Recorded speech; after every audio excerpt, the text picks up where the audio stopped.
really a decade ago, I mean, some of that information was available, but certainly wasn't prevalent to the point that it is today with websites and movies and television shows. Oh, indeed. As a matter of fact, before we proceed, Bob, I'd be very, very interested to hear your reaction. I have interviewed now twice, very rare interviews, by the way, hours-long interviews, with Colonel Philip Corso. And I'm kind of interested to get your reaction to Colonel Corso's revelations about the back engineering and insertion into American industry he did of artifacts from the Roswell crash. Were you surprised to hear about that? This is the first I'm hearing about this. Is that right? What is all right. inserted into all right, American Philip J. Corso, Colonel. Believe it or not, I really am completely uninterested in the topic of UFOs and never follow it at all. All right, well, so I'm in the dark as follows.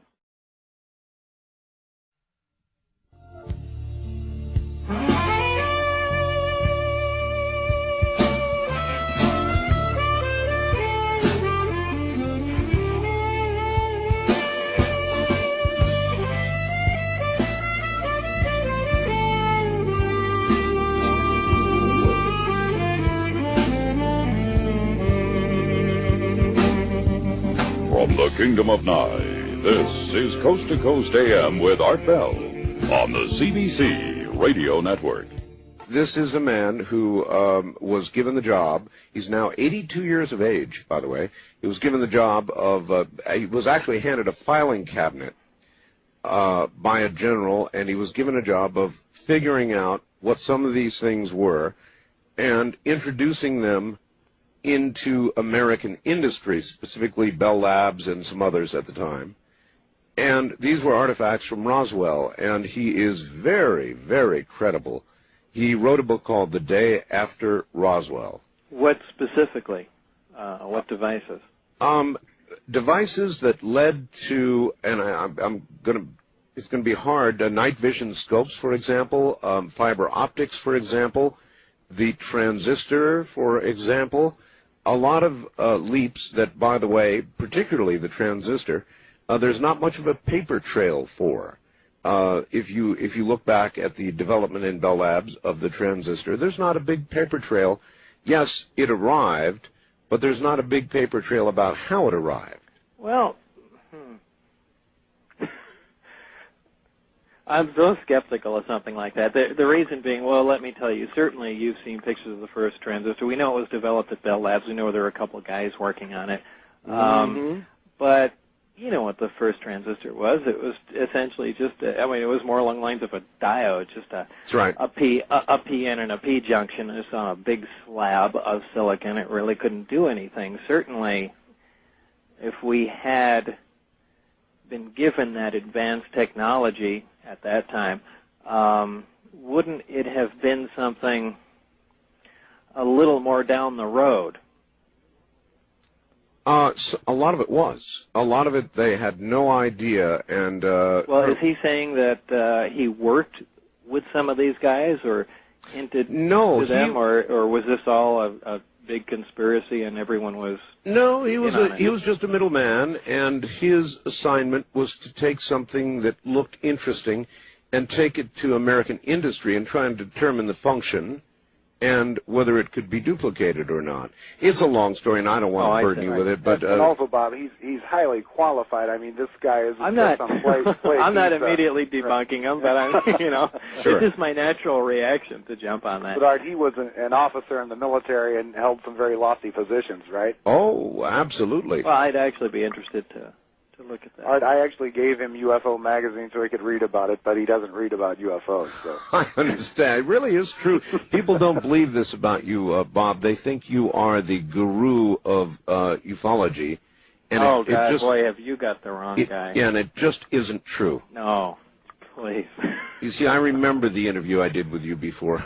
I remember it very well. Anyway, so here you are reading about all of this, and you get sort of an overview of it all, and probably by, what are you thinking by then? I mean, is your mouth hanging open, extraterrestrial? It is to some extent, and another part of me is beginning to wonder whether or not this is true at all. or if this is some sort of psychological test. Mm-hmm. You know, everything else was so way out, essentially. Maybe this is, you know, another game that we're playing. Maybe they're just trying to determine what reactions of people in science would be to extraterrestrial craft or the fact of extraterrestrial presence of any kind at all. Right, and certainly all these thoughts had gone through my mind. From there, the days have kind of blended together in my mind. It's hard to separate what happened on each day after that, but I believe that the next time I went there was the time that I was actually let in through one of the hangar doors. Now, normally we drove alongside of the installation and came in the main entrance. Mm-hmm. This one time, we drove up and one of the hangar doors was open. Uh-huh. In the hangar doors, as plain as day, or in the hangar door, as plain as day, was the craft that I had later labeled the sport model. A very sleek-looking, very stereotypical flying saucer. My immediate reaction was, this is the new generation fighter that we're working on. For whatever reason, it's saucer-shaped, but immediately in my mind, I said, this explains all the UFO sightings throughout history. It's just been the development of this thing. Here it is. Right, here it is. This makes, you know, perfect sense. I've got a model 5 feet away from me here, a tester model, which I believe the Tester Corporation built based on your description. Right. It looked exactly like that. Is that what we're talking about, the Exactly. sport model you call the sport model? Yeah, very sleek, sporty looking. Yeah, that's it exactly. I'll be damned. All right. So you drove by this thing. We actually stopped in front. In front. I was led out of the bus, the security guard first, then Dennis and myself.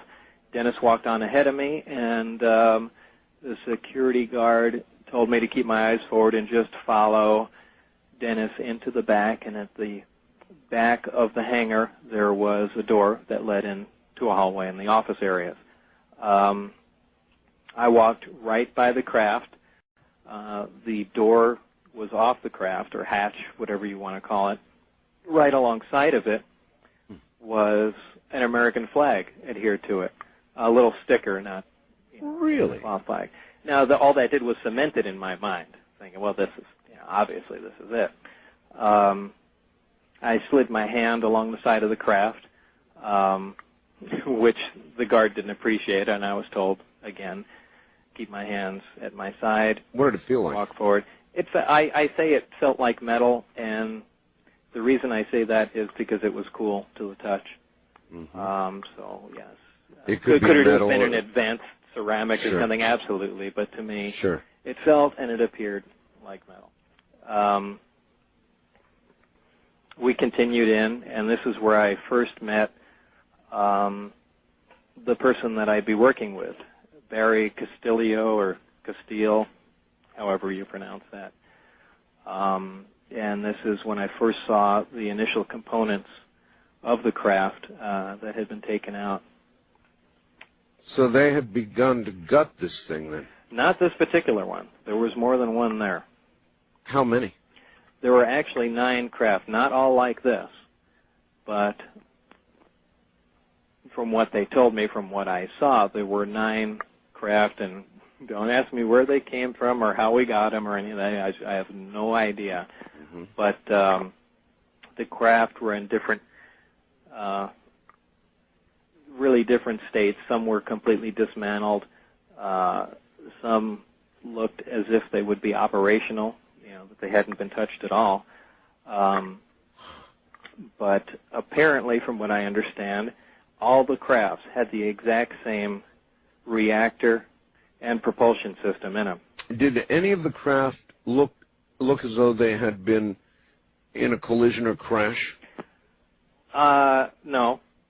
The only one that had damage to it looked intentional, It was a craft that had it's kind of hard to describe, but the area around the craft, the lip, if you will, was very broad and flat and thin, and it looked as if it had been stood up and a projectile fired through it. The hole from the distance that I saw it looked around 4 inches, but it could have been at any size. It looked as if the metal was bent outward, and now that could have been dropped from the sky. Someone could have fired a projectile through it. Who knows? Again, well, this is speculation that alone is very part. interesting. In other words, we're not dealing with Superman's cape here. Holes could be blown through it. Right. Of course, on the other hand, it's an extremely unscientific test. You take something as prized as that, you don't stand it up and fire a cannon at the thing or a howitzer. You certainly, take a small quantity off and, do your analysis of that piece. But for whatever reason, that was the only one that looked like it sustained any damage. Some of the other craft were dismantled to some point, but certainly not wrecked. The only craft that I was permitted to work on, to touch, to have anything to do with, was the craft that I termed the sport model. That's the one that you have a model of there. Well, as you turn around, as you walk in on all of this, though, Bob, No, I did not see this all at one time. I saw this one craft. Now, the hangar doors are all, are all next to each other, and only at one time, way down the road, were all the bay doors open at one time, and I got a glance to see in what was the other hangar doors. But for the most part, at this point, all I knew was that there was this one craft, and now in my mind, I am convinced that this is just a U.S. manufactured, extremely secret, fighter reconnaissance craft. Who knows what? But and the little American flag did that for you? Oh, without question, that was it. It's a done deal. So that's where that was. What do you say? You look at it and say, turn around to your companion, we'll call him, and say, wow, or my God, or where did these come from? No, nothing. I just had a smile on my face, if I remember, walked into the back door, and then, the introductions began. The only other person I really interfaced with was Rene. I don't remember his last name, and I actually can't remember what in the world Rene did, but for the most part, Barry and I worked closely together. Now, this is also the first time that my supervisor left me alone with Barry, and, this is where the learning process essentially began.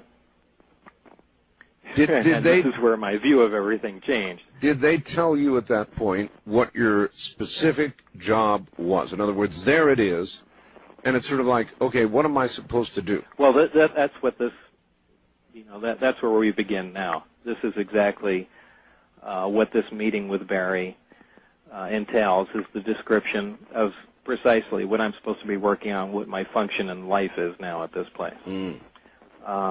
And this is where I find out that we are essentially, well, number one, that the briefings I was reading are correct. In other words, they are extraterrestrial. Right. These craft are not extraterrestrial.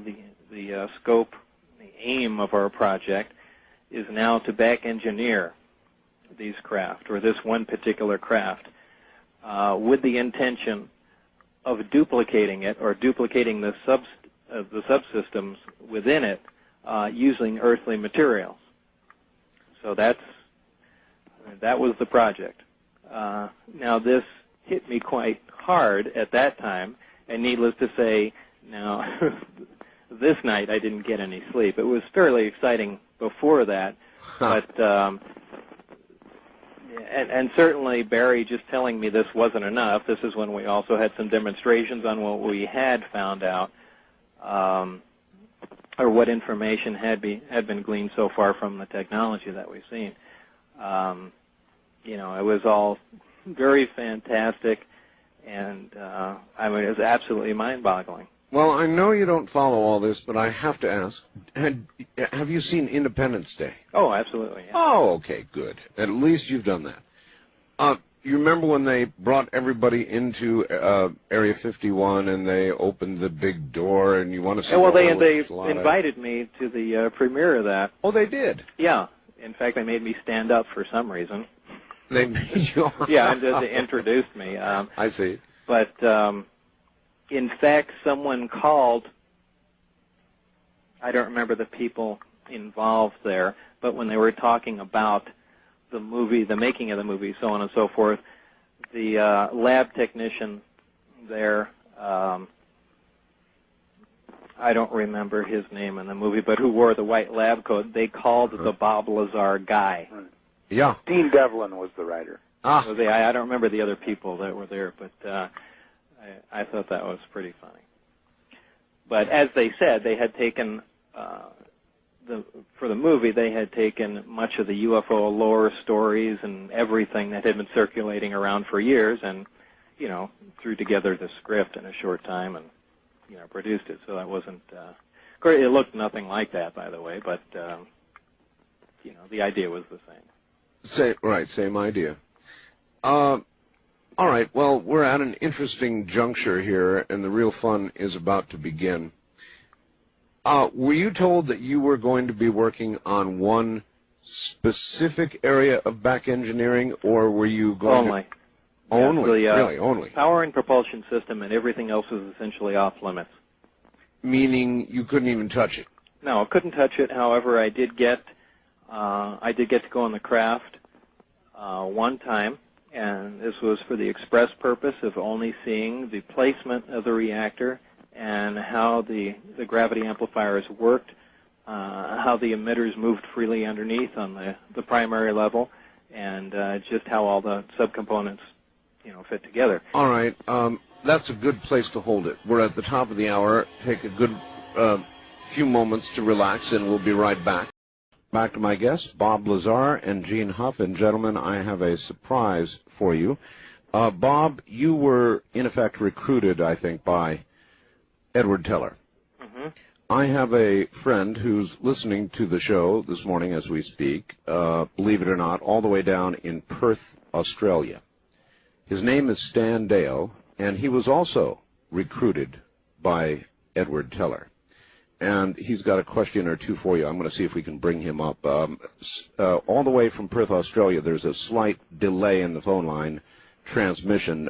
Stan, are you there? Yeah, Art. Okay, very good. Bob Lazar is on the line, and I know you followed the Lazar story, and you might very briefly, recap yours and ask a question. All right, very briefly, I was working in the computer business in Dallas in I think it was 71. And among other things, I was also doing some investigation for the FBI at the corporations where I was working as an undercover kind of plant. Mm-hmm. During this time at this company where I was working, it was a large corporation. It was called Valtex Optical at the time. It had 100 sub-corporations, and a lot of them operated in Nevada. And during the time I was there, I was approached by one of the senior executives of this company to go meet with a Dr. James R. Maxfield at the Radiation Research Clinic over a couple miles from where we had the office in Dallas. And I didn't go for about a month, and then I met this same executive at a morning coffee in the executive tea room. And he said to me I hadn't been to see his friend Maxfield, and the reason he'd asked me to go was because I had talked to him about some work that I'd been doing in my time off, my private time at home, in my own laboratory, working with two things.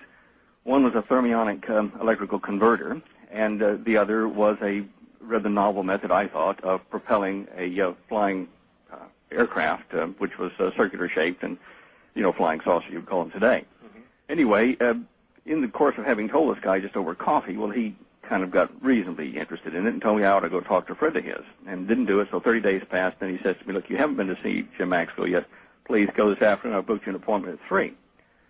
So I go over this place, and it's not like a place that sees people very often. It was open. The door was kind of ajar, but there was no cars in front of it and daylight. And I walked in. The lights were off down the hallway, and I walked down the hallway, and it was kind of dark, and suddenly this nurse, I guess a receptionist type lady, appears out of nowhere from the side and says, yes, can I help you?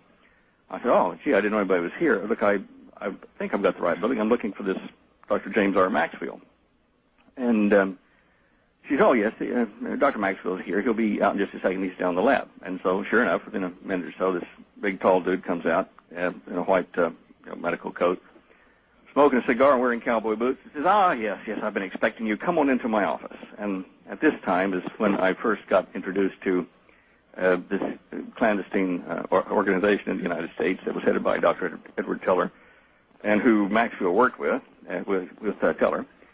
And this organization had been working since the mid-'50s on something like 50-some-odd projects, all related directly to flying saucer technology, if you wish to put it down to that level. I was just the latecomer on the scene. They showed me about their base down at the South Pole and the ice cap, how you had to access it by submarine or something similar.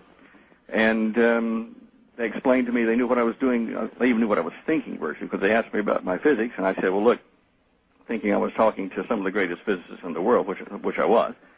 I didn't have my degree in that area, and, I said, well, look, guys, sir, I've been working on a way to unify gravitational, electromagnetic, and magnetic effects. And he said, oh, look, spare me all that. He said, you're working on anti-gravity, and let's get to the meat of the matter. How are you doing it?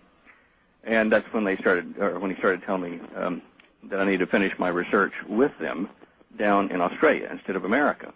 And that's why I'm here today, is because those guys packed me up and sent me down here. We parted ways in 1972 or 3, I think it was. I was only with them for about a year.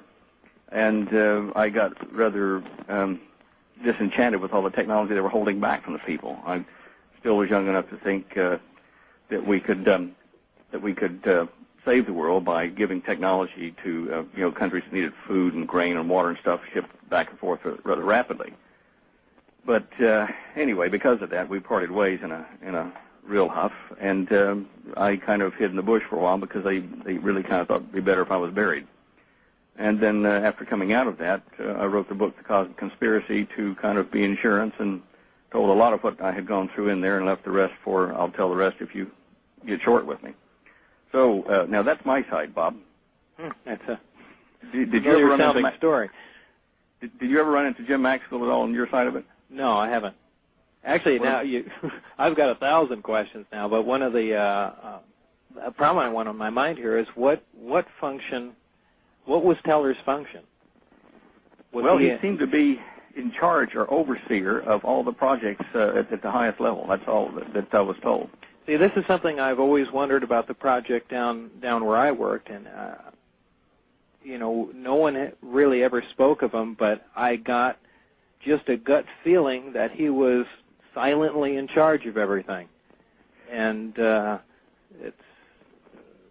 what you're saying is also very interesting, because a lot of what you're talking about seems to mimic some of the things we were working on. In fact, Bob, if I remember right, when Teller called you, when you originally got the call from him to contact the gentleman at EG&G, Teller said that he was no longer active but worked in a chief consultant capacity. That's right. Something happened after I left because, in fact, I'll tell you, I had minders appointed down here who really run this country and run the prime ministers. My minders operate out of a group called the Melbourne Club. And they're, the old kind of British Raj, cigars and port, white-haired guys. Anyway, they brought me into their halls of power, and I had lunch a few times with the kingpins there. And my mentor was Sir John Williams and Henry Somerset, Sir Henry Somerset. Anyway, we were sitting there one day at lunch, and they were talking amongst themselves about someone moving in on them, or they were like an undeclared war status, and that they were losing.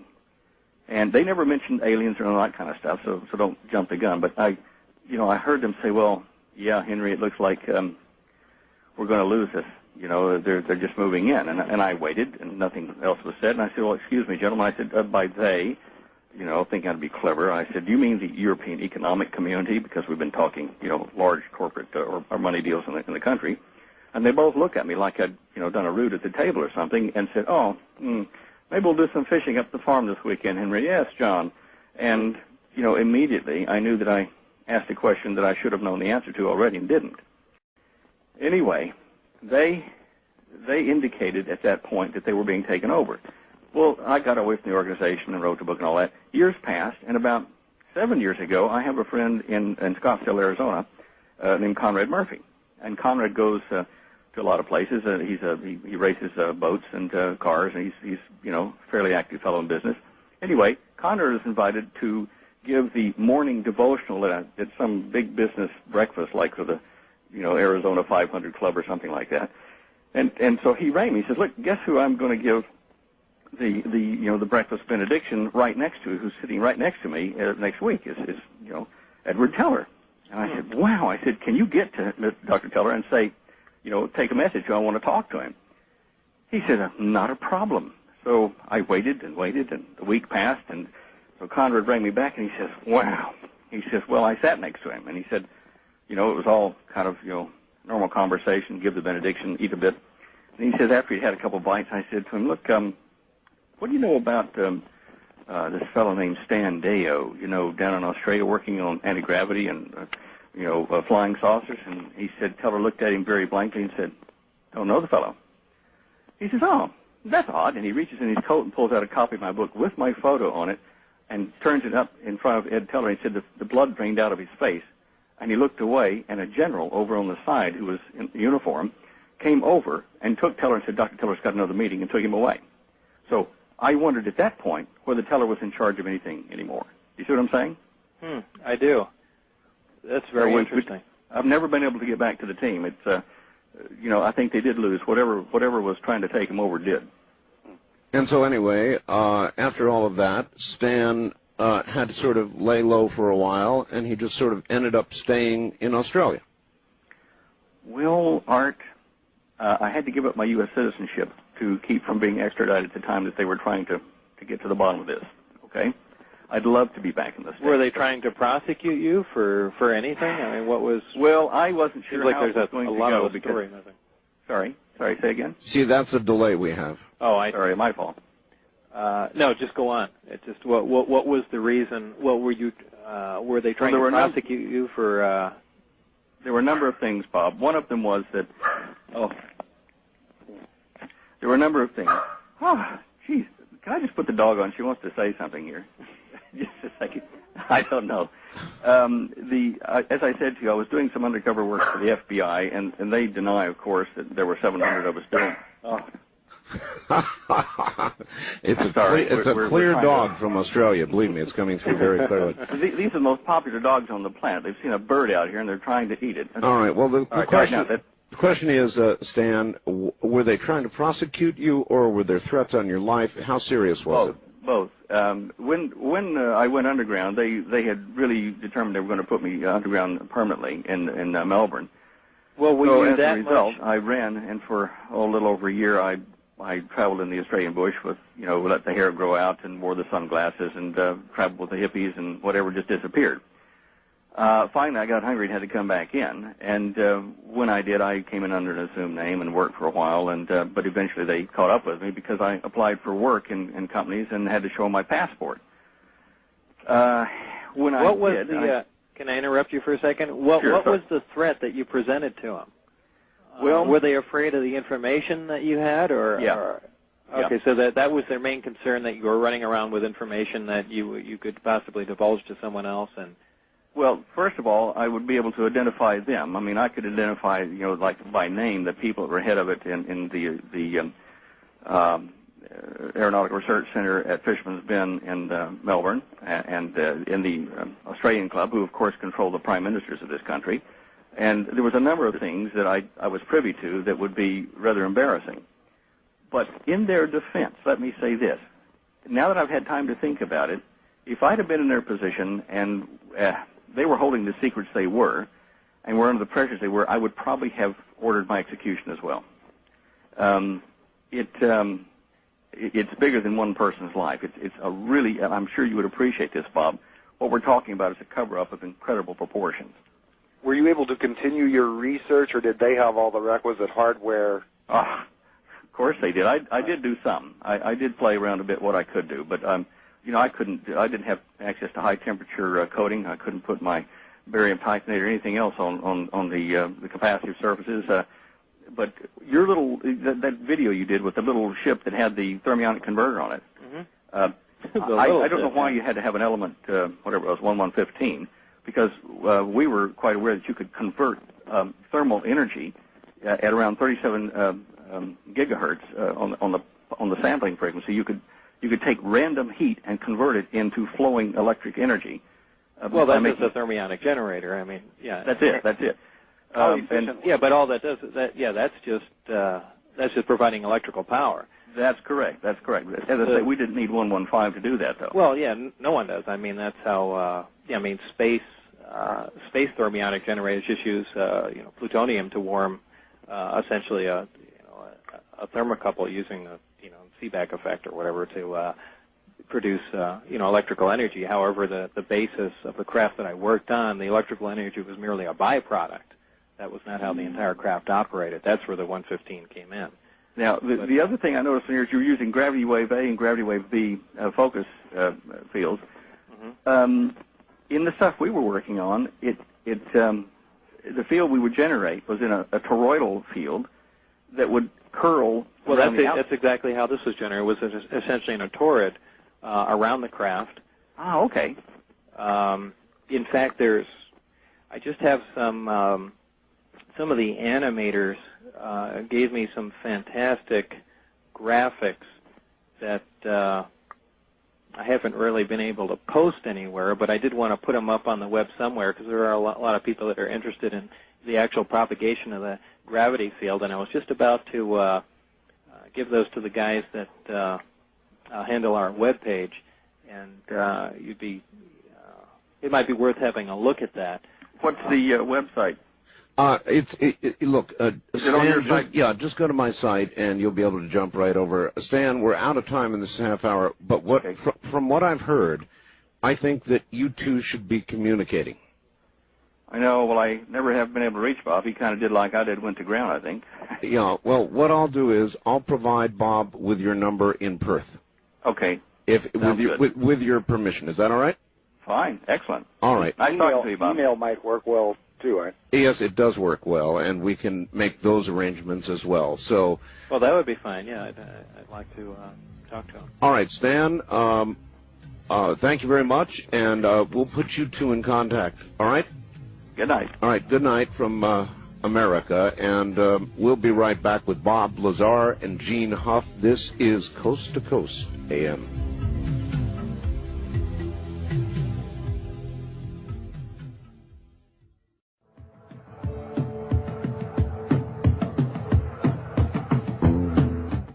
Gene and Bob, you're both back on the air. It's kind of interesting when you listen to people like Stan and you listen to people like Bob, as far as we've gone with the story, it's all laid out in such a calm, matter-of-fact way that I think a lot of the public has a tendency to lose sight of the implications of what they're hearing. But you've told the story so many times, Bob, that I guess it comes out that way, sort of in a matter-of-fact way, huh? Yeah, it pretty much does. All right, let us return to your story. Now you've had a chance to get in the craft, and what are you doing? What are you working on? What are you seeing? Well, if I remember, I have just met with Barry, and we're now going over things. Let's see. Well, this is, as I said, when I first realized exactly what was going on, what the implications were, and precisely what I'd be doing. In the room, this is a lab off the main hallway, okay. And in the room is one of the reactors from one of the crafts and one of the amplifiers from one of the crafts also. How big are these?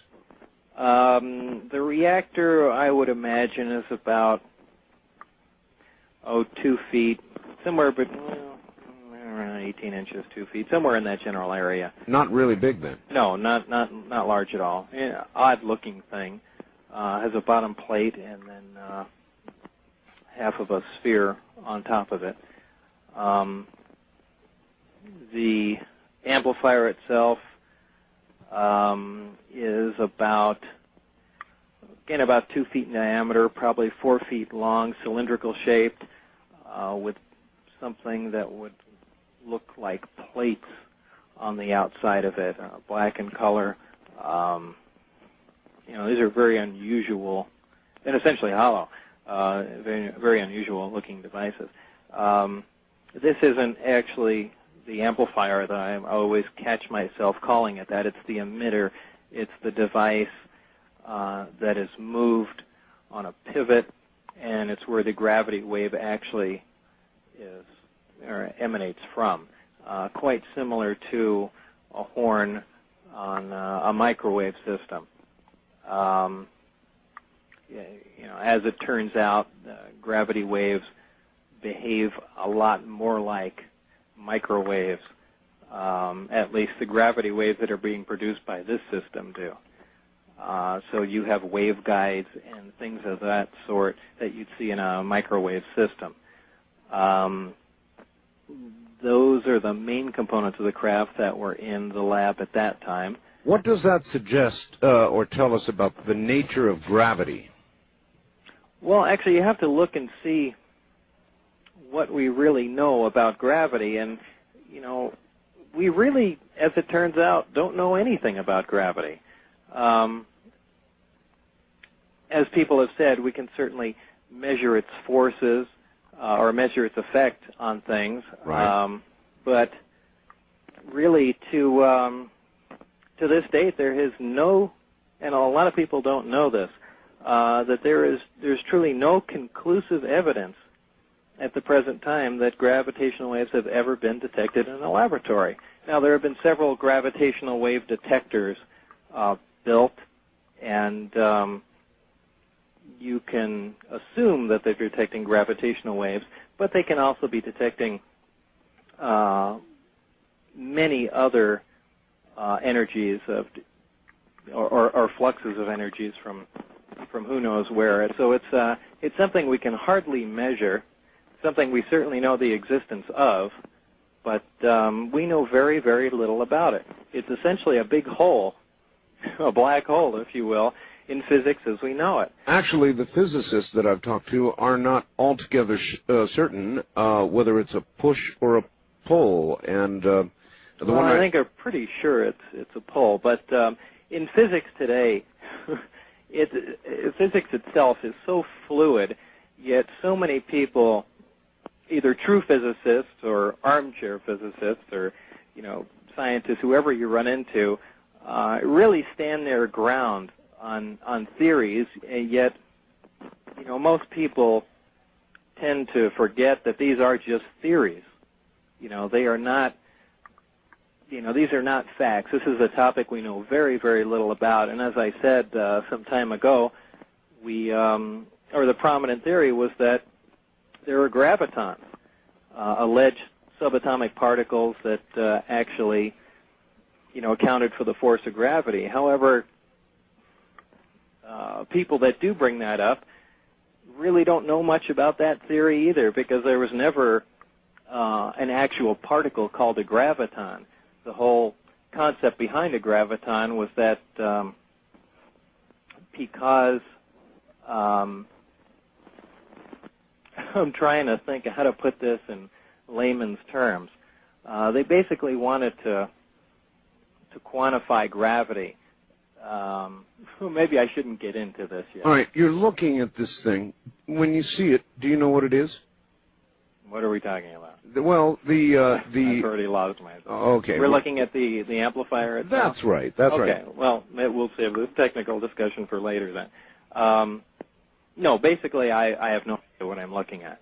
Okay. I had to be led through everything. The first demonstration that was presented to me was the actual operation of the reactor. Now, this in itself is nothing short of a miracle. We're dealing with something extremely small, maybe 2 foot square, maybe 6 inches high, just on outside dimensions. And the power output of something like this is equivalent to a little nuclear power plant. I mean, it's very impressive. Also, the fact that it's not producing any waste heat, which is a violation of, well, the laws of thermodynamics. You bet. Bob, not to interrupt too much, but didn't you say that that reactor put out as much power as Hoover Dam? I remember I recorded all the data I had about it, but off the top of my head now, I don't remember the output of the reactor. The lay people like me in the audience, so they can imagine the type of power we're talking about. But it was a huge amount of power coming out of essentially a very small place. What did the demonstration actually entail? I mean, what did you first see? was certainly not the electrical output of it, but it was showing me the gravitational field around the device. Now, the only reason I started going off on a tangent about gravity is because I guess my whole point was that we don't have a machine. There is nothing in existence that can make gravity. I've seen a lot of people, just lay people, telling me stories about how they'll watch a film on NASA and how the astronauts are training and they're in a little chamber and they're floating around and they're, in a weightless environment. They don't realize it's an airplane doing a crash dive. That there is no machine that makes gravity. I mean, at all. Nobody has that. On Earth. On Earth, right. And here was a device that in operation was doing this. To do that, Barry told me, he started the reactor. When it was operating, after a short time, he told me to put my hand or attempt to touch the sphere on the top of the reactor. And as my hand got close to it, you can feel a force exactly like putting two like poles of a magnet together. Wow. Kind of that soft push. Yeah, a soft push, but what you're experiencing now is more of an anti-gravity field, which is something entirely different. Oh, no, that's extremely interesting, Bob, because as you may have seen, they've done experiments now in Sweden with incredible magnetic fields generated in a fairly conventional manner, and they have actually levitated frogs and plants and all kinds of strange little things they've levitated with. Is this documented? Oh, absolutely. I haven't heard anything about it. With a magnetic field? Oh, absolutely, yes. Well, certainly frogs are not magnetic. I wonder is this just a raw magnetic field? An electromagnetic field, raw and gigantic, and they had a little chamber. The big superconducting setup? Yep. And they're levitating a frog? You got it. And the Was frog it written up anywhere? Oh, absolutely. Huh. I wonder how this managed to pass me by. I'm glad to be delivering so much news to you tonight, Doug. but obviously, where can do you have any? Is it on your website? Not to run off on another tangent here, but is there a name of any of the people or anything you can reference me to where I could look? I'm sorry, this second I can't. It was Finnish scientists. It was carried on NBC, ABC, CBS. All the networks had it. They had the photographs of the frog floating there. Boy, that's a tremendous discovery there. Well, it is. It just, when you mentioned to me the tremendous gravitational field and the effect on your biological hand, it immediately flashed to that experiment in Finland. So there you are. Anyway, so you pushed on one more question. Have they levitated anything non-conductive, something with no water in it, like just I don't know, what Well, they levitated plastic or something like that? No, I don't think so. I think that it was plants, nuts, frogs, spiders. So it was all biological material? Yes. Yes, but you said yourself you felt the gravity with your hand. Now that's the biological effect. Right. Anyway, I don't want to stunt your story. I just couldn't resist telling you that. No, I'm glad you brought it up. That's actually very, very interesting to me. As time went on, we tossed a little golf ball at it, too. And it never did hit the sphere. It merely ricocheted off the field, which, again, was an impressive display. Indeed. A golf ball is not in any way conductive. It has no moisture. It has no... Well, or minimal amounts. So minimal. Aside from the fluid Sure. center golf balls. Oh, that's right. They are fluid centers, aren't they? But in either case, this was a quite a impressive demonstration, just in the fact that this is producing a, omnidirectional gravitational field around the unit. It was later connected up to the emitter and the amplifier, and where the gravitational beam out of the emitter can be focused. This, again, was extremely impressive. The gravitational wave or waves coming out of the emitter were focused into a small point and produced a little black dot in the air, hovering in the air. Really? Now, this is not to say it was a black hole, but what it was showing me was that it could bend light. Now, the only thing that can bend light is gravity.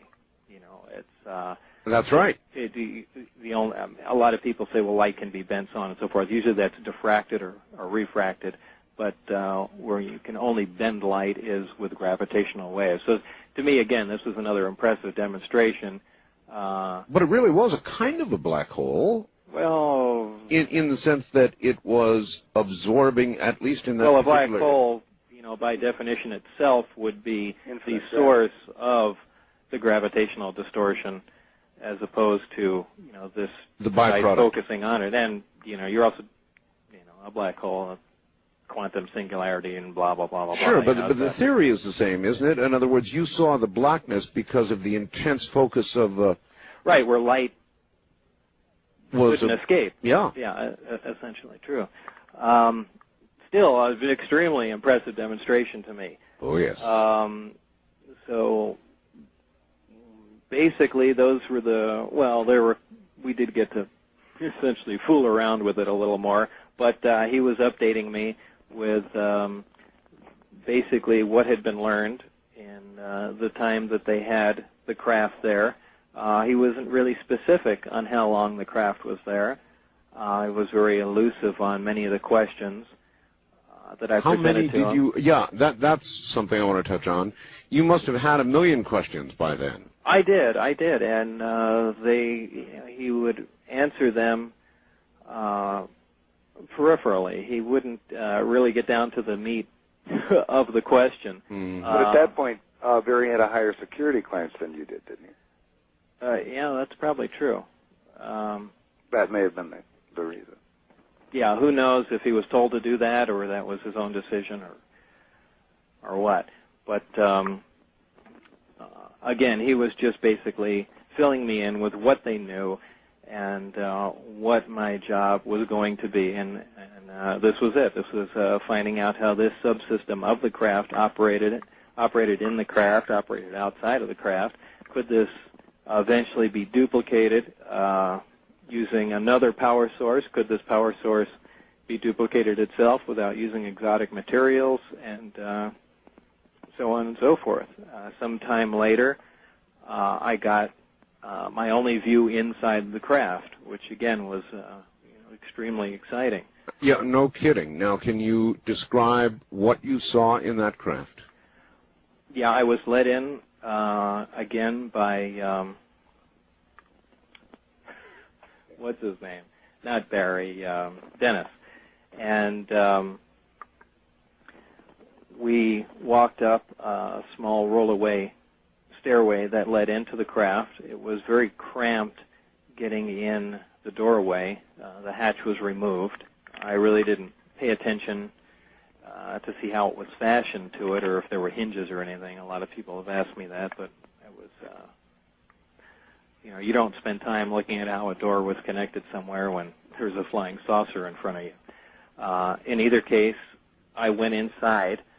Initially, you must bend over to get in. There is very little headroom. So whoever originally flew in this was small. Right, whatever flew in it was tiny. And if you notice, Art, if you're looking at the model of the sport model there, out near the equator of the disk, I mean, it literally comes to a point, and it graduates as you go towards the center. So obviously, the ceiling is very low near the edge. And for the benefit of the audience, with internet access, I've got a photograph of the sport model on my live studio cam right now.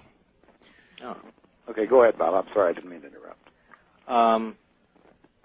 as you walk into the craft, first of all, I should address a few questions that people constantly ask me. All right, and, please. One of them is certainly, well, how did you feel going into the craft? Wasn't it the most exciting thing in your life? And I know I've said this 1,000 times before to many other people, but it was not, the feeling at that time was not of excitement. It was a very ominous feeling. Ominous. Very much so. It was more of a feeling like, it's actually, I really can't describe it. It's difficult to put into words, but it was a very ominous feeling, more like, are you sure we should be here?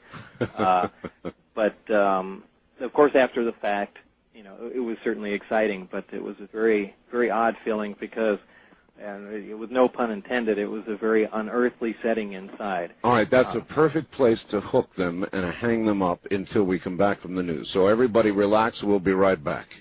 All right. Bob Lazar and Gene Huff are my guests. I'm Art Bell. This is Coast to Coast AM.